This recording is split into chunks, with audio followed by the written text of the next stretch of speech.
This is Doofy McButterscotch, and we're back for part 2 in Samuel L. Jackson's movies. And we're off to start Triple X. And no, it's not about porn. But it is about Vin Diesel, playing a secret agent who goes into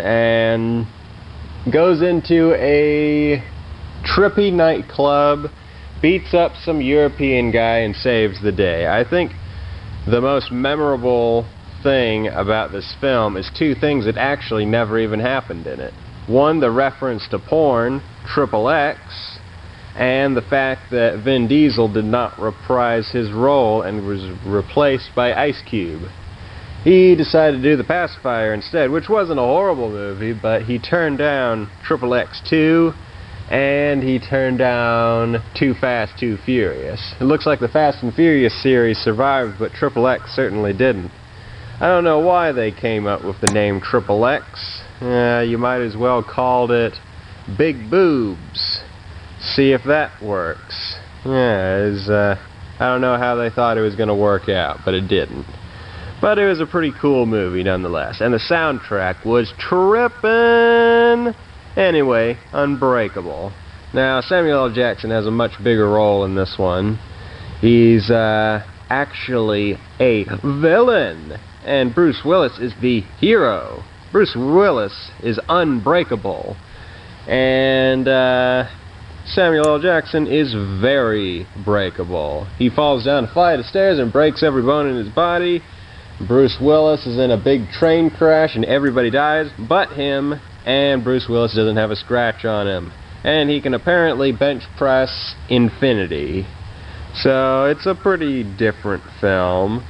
It's very good, and it's got a twist right at the end, so I definitely recommend this for comic book fans. I don't know if it's directly based on a comic book, but it kind of has that ring to it, so I definitely recommend it. It's interesting. I give it a thumbs up. Pulp Fiction, oh, we did that one. Patriot Games, was that one on Harrison Ford's list? Let me just check. Patriot Games, nope. Didn't make it on Harrison Ford's list. Harrison's Ford's. Yep, he's got S's on his name now because I just decided to do that. But Patriot Games, it's pretty much your run-of-the-mill military film. Harrison Ford is, of course, the main character in that one, and he's trying to stop controversy in the government, which never ends. So it's very relatable because the government's still fucked up. So it's a decent movie. It doesn't have anything remarkable in it. It's just a decent movie, but it's okay-ish. I give it a halfway thumbs up on that. Deep Blue Ski. Yep, it's not C. It looks like C, but it's mispronounced. It's actually ski. Deep Blue Sea. Well, that one's actually about sharks, but Jaws was already taken, so they had to go with something different. So this one expands on the whole Jaws theme, and Samuel L. Jackson has a pretty small role in the whole thing, and it has a hilarious outcome where he gives off this one really magnificent speech, and then he immediately gets eaten by a shark, which is on Watch Mojo's like WTF moments or something like that. I know it's in one of those categories, maybe top 10 shark movies, but it's a decent thriller, or not thriller but horror, because there's a bunch of sharks, and it's got a good amount of A-list actors. It's got the guy who played the Punisher in the 2004 movie. I think it was 2004, it might not have been, and it's also got the guy from CSI, the black guy that works with Robin, LL Cool J. Yeah, he's in it too. But it's a decent movie. It's good for Sci-Fi Channel. And A Time to Kill. Now, I don't think Samuel L. Jackson has a very big role in this one, but this is a courtroom drama, and I don't think there's any real killing. maybe in the case, but not for the rest of the movie.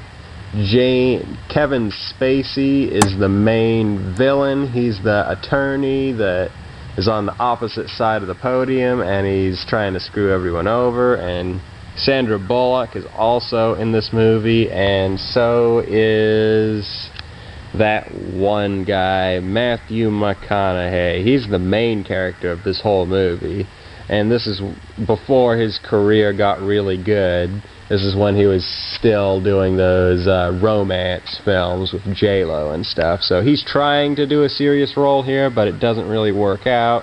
As you can see, A Time to Kill is at the bottom of the list here. But it's still a pretty good movie. It's all those courtroom dramas. It's hard to fuck those up. So it's good. What do I think of Samuel L. Jackson? Well, I definitely say he's one of my favorite actors. As I said previously in the last video, Mace Windu was my favorite Jedi Knight of all time. Beats out Yoda, beats out Obi-Wan Kenobi. Favorite Jedi Knight of Doofy McButterscotch. And all of his other movies are pretty darn good. He's got a unique acting style, and that's what I like the most. When an actor can actually be unique and not exactly the same in every single one of their goddamn roles, but do something a little different. Those are the kind of actors that I can get behind, and I can say that I'm gonna watch more of their movies even if they're not on this top 10 list. But Samuel L. Jackson is good. So good that he was the second person whose list I completely finished. So, you know you gotta be good if you're like in the first top 10. Anyway, moving on to James Earl Jones. And The Lion King and Star Wars movies are not in it. The reasoning behind that is because animated movies are not in the top 10 lists, and neither are roles where your voice was only included in there. You have to actually show your face in the movie to be included. So neither of those movies are in there. Coming to America. This one stars him. James Earl Jones doesn't have a starring role in any of these movies. He's always a secondary character.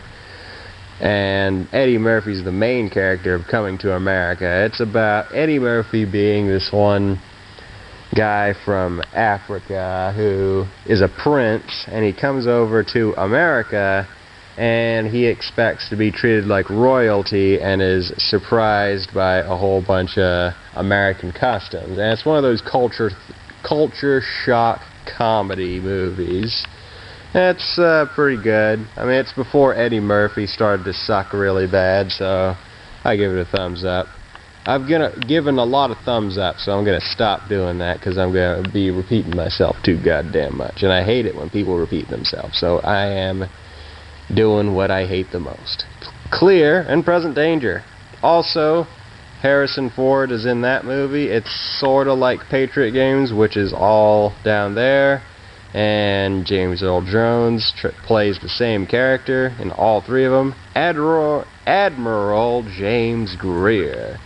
But yeah, Clear and Present Danger, same thing as Patriot Games. Not really a lot different. It's the same government conspiracy bullshit, just like the last one. It's the same goddamn thing all the time. All the Jack Ryan novels are the same thing. I'm not really a big fan of that, so I can't really do a lot there, but next time we'll be doing reviews for all these other films. Until then, see you later.